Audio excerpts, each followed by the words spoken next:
베토벤 하면 다 어떤 이미지가 떠오르세요? 청각을 상실하고도 명곡들을 써낸 위대한 음악가. 괴팍해요. 괴팍하고 펑크러진 머리, 괴짜, 괴팍함, 음악계의 이단아. 얼마나 개쩌였길래. 베토벤이 이렇게 괴짜 음악가로 알려진 이유는 사실은 원인이 있었어요. 이유가 있었군요. 네. 아버지한테 학대받았어? 맞아요. 학대받았어요. 맞아요. 아버지의 폭력. 아버지의 폭력, 그러니까 어릴 적 받았던 정서적 학대의 영향이 있을 거라고 얘기를 합니다. 베토벤은 1770년 12월 16일 음악가의 집안에서 태어났습니다. 왜 음악가라 그러냐면요. 할아버지가 궁정 악단의 악장님이셨어요. 악장요? 그리고 아버지도 궁정 음악가셨고. 와, 엘리트 완전 집단이네요. 엘리트. 금수저네. 음수전에. 음수저죠, 음수저. 음수저. 그러니까 그 집안에서 태어난 베토벤에 대한 기대는 어땠겠어. 당연히 너는 엘리트지. 그게 괴롭혔겠다. 그래서 어린 시절부터 아주 엄격하게 가르쳤다고 하죠. 연습량을 채우지 않으면 밥도 안 줬대요. 야, 스파르타식이었구나 완전. 그리고 알코올 중독자였다고 합니다. 문제가 있었네요. 취하시고 들어오신 날이면 에이구. 자고 있는 베토벤을 깨워서 연습해. 아우, 요즘으로 치면 금 쪽에 나와야 되는 분이네요.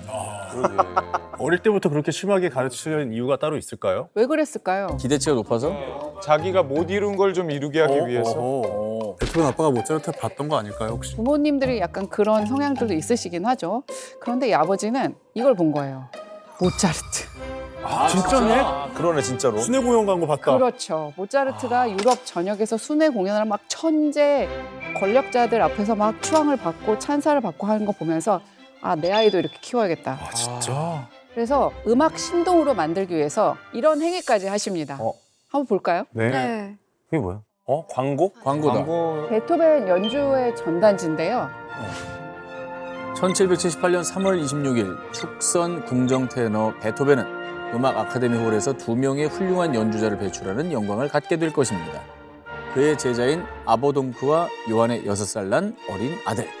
제가 아까 베토벤이 몇 년도에 태어났다고 했죠? 70년. 그런데 잘 보세요. 78년인데 6살 나이를 속였군요. 어린 것처럼. 모차르트하고 겹치네요. 맞아요. 6살에 순회 공연. 우리 아들도 6살이에요. 한 거죠. 평행 이론이에요. 베토벤 역시 또래 아이들보다 실력이 월등하고 좋았대요. 하지만 연주로는 모차르트만큼 천재성을 보이지 못했다고 해요. 하지만 아버지는 포기하지 않았어요. 아빠가 계속 포기해야 연습 돼. 양을 늘리고 학교까지 그만두게 합니다. 한창 친구들하고 어울리고 사회성을 좀 그러니까요. 형성돼야 하는 그런 나이에 악기와 연주와 거기에만 몰두해서 살아야 되는 베토벤이 대인관계가 서툴고 그랬겠죠. 인간관계 너무 못했겠다. 어릴 적 정서적 학대 영향이 컸을 거라고 얘기를 합니다. 불행한 성장 과정. 베토벤이 제대로 인정받기 시작한 건 언제부터예요?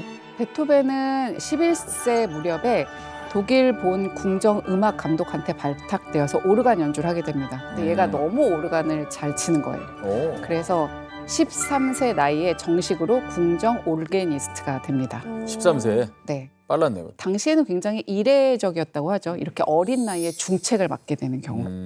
어린 시절 베토벤 누굴 보고 꿈을 키웠다고 했죠? 모차르트. 네, 그래서 모차르트의 제자가 되기 위해서 빈으로 갑니다. 제자가 되기 위해서요? 네.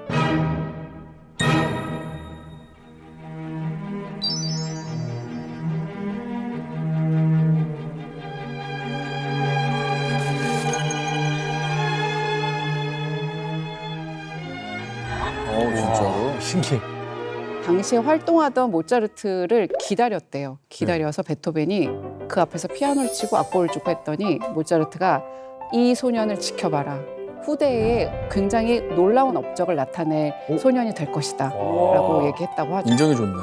근데 이런 모차르트한테 수업을 받기는 사실은 쉽지가 않았습니다. 하지만 베토벤은 빈의 수많은 음악가 사이에서 뛰어난 피아노 실력으로 이름을 알렸죠. 연주뿐만 아니라 작곡가라도 인정받기 시작했죠. 점점 커리어도 높아지고요. 사교계 핵심 귀족 리히노프스키 백작과 후원자 관계를 맺으면서 금세 사교계의 유명한 인사가 되었습니다. 그런데 당시 음악가들은 한 명의 특정의 귀족한테 속해서 그들이 원하는 음악을 만들어내고 있었어요. 어떻게 생각하세요? 그만큼의 상응하는 대가를 받으면 고객을 만족시키는 또 음악을 해줬어야 하지 그렇죠, 않았을까요? 그렇죠. 한편으로는 근데 네. 또 자존심이 상할 수도 있겠네요. 맞아요. 되게 싫어하는 스타일의 음악 돈 줄 테니까 해.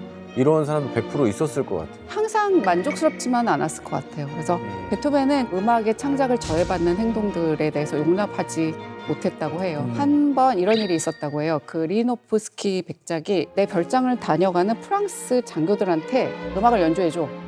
그들이 원하는 음악을 연주해줘. 베토벤의 반응이 어땠을까요? 안 싫어. No. 싫어. 그리고 아주 유명한 말을 남겼죠. 유명한 말? 네. 너희 같은 귀족은 여럿이지만 베토벤 나 하나야.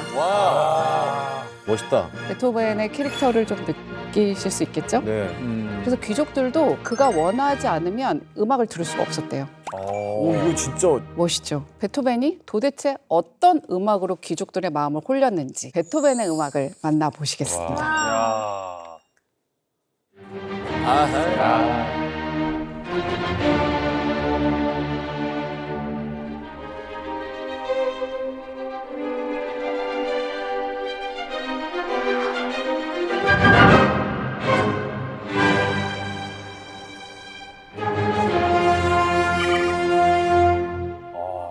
보시죠. 네. 다 들어본 적 있으시죠? 아 이게 그거구나. 시즌할 때. 네, 엘리자리아요. 후방 카메라 없을 땐 저거 없으면 큰일 나죠.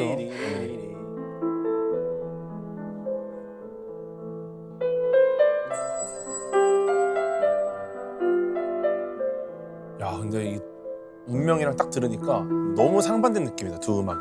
근데 엘리제가 누구야? 사실 이 제목도 후대에 붙여진 이름이죠. 그 당시엔 그냥 피아노, 소품, 가단조로 되어 있었습니다. 이 대단한 노래의 탄생에는 놀라운 사실이 숨겨져 있습니다. 청각상실. 청각상실. 맞아요. 아, 저런. 이미 청력을 잃고 있을 때 만들어졌다는 그렇구나. 것들이죠. 네. 청각을 잃고 있는데 이걸 만들었다고. 1796년에 이미 서서히 청력을 잃기 시작했대요. 무슨 병 때문에 그런 건지 아니면 사고로 인해서.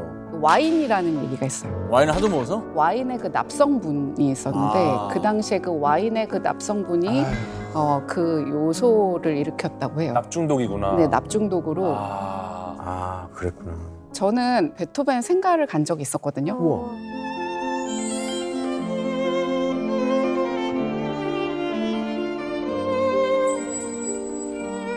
생가에 가면 베토벤의 청각을 경험하는 그 장치가 있어요. 이렇게 헤드폰을 끼고 듣는데 와, 정말 깜짝 놀랐거든요. 그가 저 멀리서 뭔가 이명, 주파수가 띡 들리고 그리고 아주 여리게 음정들이 들려요.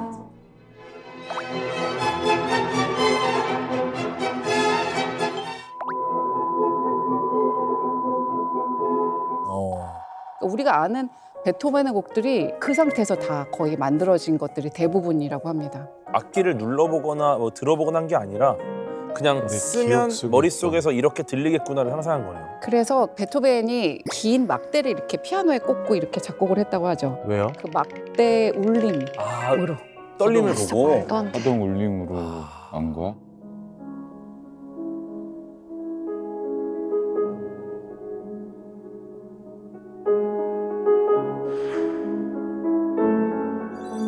그래서 이 어려운 상황에도 베토벤은 무수한 명곡을 탄생시켰고 후대에는 이 시기를 걸작의 숲이라고 불렀다고 해요. 걸작의 숲. 너무 많아서. 네, 자신만의 자유로운 스타일을 고수했고요. 음악만으로 명성을 쌓아가던 베토벤이었잖아요. 근데 음악으로 돈을 버는 방법도 다른 음악가들하고 좀 달랐어요. 5개의 방법이 있었는데 뭘 것 같아요, 여러분? 일단 맞춤 제작. 네, 귀족한테 의뢰를 받아서 네. 곡을 만들었겠죠? 공연이랑 레슨, 레슨, 맞아요. 레슨. 레슨. 그리고 연극, 악보 판매. 악보. 당시 인쇄술이 발달을 하면서 신흥 부르주아 계급들이 피아노를 사면서 악보를 같이 사기 시작했죠. 악보를 판매하면서 인세를 받기 시작했고 판매율 역시 엄청나게 늘어났다고 합니다. 야. 와. 그리고 작곡하지도 않은 음악을 미리 성금도 받고 팔았다고 해요. 사전 예약 판매인 거잖아요, 일종의. 그렇죠. 사전 예약 판매. 와. 사실은 음악사에 베토벤 이전과 이후로 나뉜다는 이야기가 있거든요. 오. 음악가들이 아무리 프리랜서라도 귀족이나 왕정의 후원금 없이는 활동할 수 없는 시기가 있었으면 베토벤 이후로 자생력이 생겼다는 기준이 됐다고 돈을 합니다. 벌기 시작하는구나 스스로. 돈 걱정이 없었기 때문에 창작 활동도 굉장히 자유로웠죠. 내 걸 만드는 내 음악을 해도 되니까.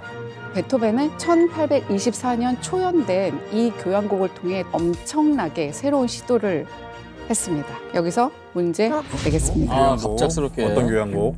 자, 문제 주세요.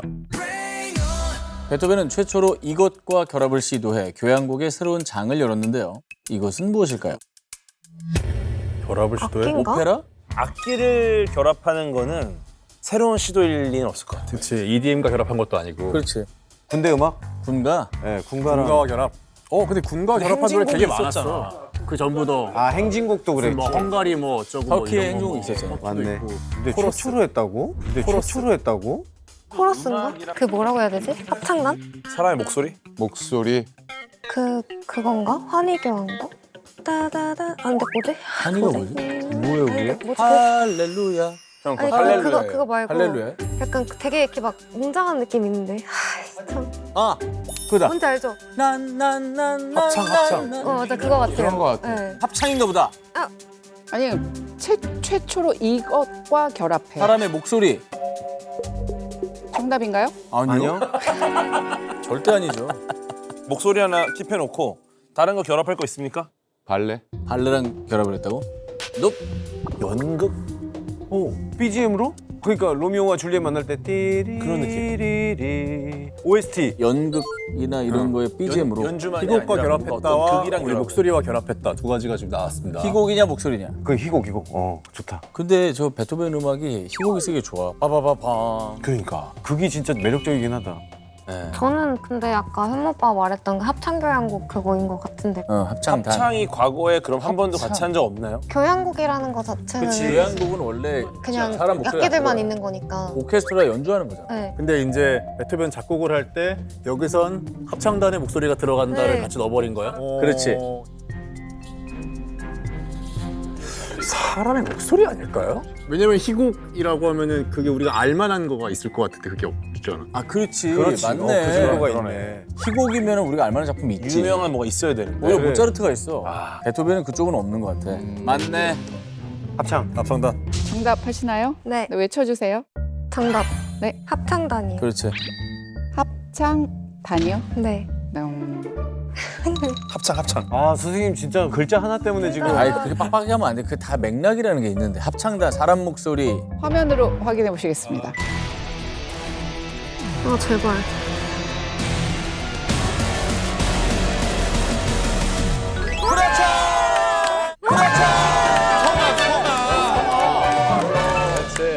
네, 정답은 합창입니다.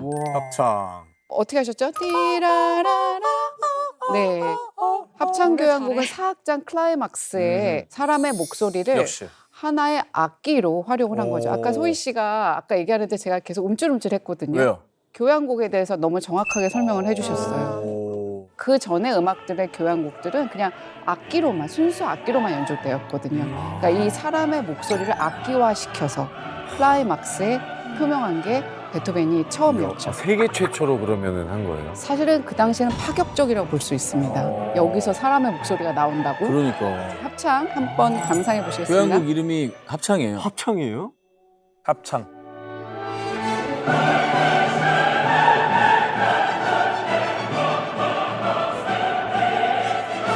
이걸 이렇게 들으니까 근데 저 당시에는 충격이었겠다. 목소리에 진짜 악기처럼 썼다. 완전 소름 돋았겠다.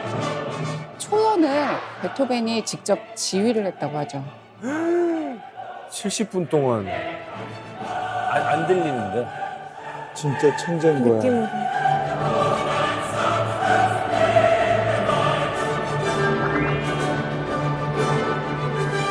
어떠세요? 이런 곡 들으시니까? 멋있어요. 웅장하고 멋있어요. 전율이 흐르는.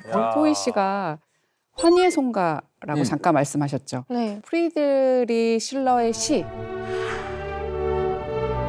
귀종은 특별하지 않고 모든 인간은 평등하다라는 시입니다. 베토벤은 모든 인간은 형제가 되노라 이런 시의 구절을 특히 마음에 들어 했다고 해요. 그래서 그 시의 내용을 합창에 실었습니다. 아 그렇게 된 거구나. 이 곡이 끝나고 관객들이 큰 환호와 박수를 보내줬다고 하죠.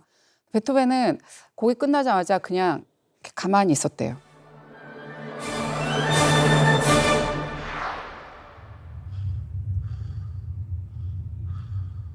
저는 이 에피소드를 전할 때마다 좀 같은 음악 감정에서 울컥울컥한데 거의 안 들리는 상태였대요. 아 진짜? 귀가. 객석을 보지 않으니까 안 객석을 보이는 보지 거야. 못하죠. 제조가 지휘자는 있으니까. 등을 보이니까. 그래서 보다 못한 연주자 한 명이 이렇게 돌려 세웠대요.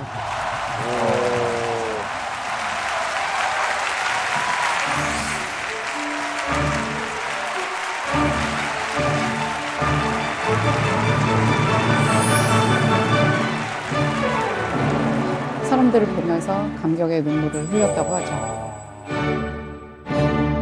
귀가 안 들릴 때 지휘를 한다는 게 얼마나 대단한 일이라고 생각해요. 저는 상상을 못할 것 같아요. 저도 이제 뮤지컬 지휘를 하는데 일단 배우를 보고 그리고 밑에 있는 오케스트라 소리를 들으면서 이렇게 조율을 하고 있거든요. 그게 어떻게 가능한 일이었을까 생각하면 정말 그 음악에 대한 열정과 사랑 없이는 가능하지 않는 일이었나라는 생각이 듭니다. 김은정 감독이 지휘하는 거 보면은 소름이 돋는 게 이렇게 하다가 잠깐 끊어 비올라 왜 소리 작아? 그거 뭐 그걸 어떻게 진짜 알아? 너무 신기해. 진짜 어떻게 하세요? 그 하나를? 들리는데요.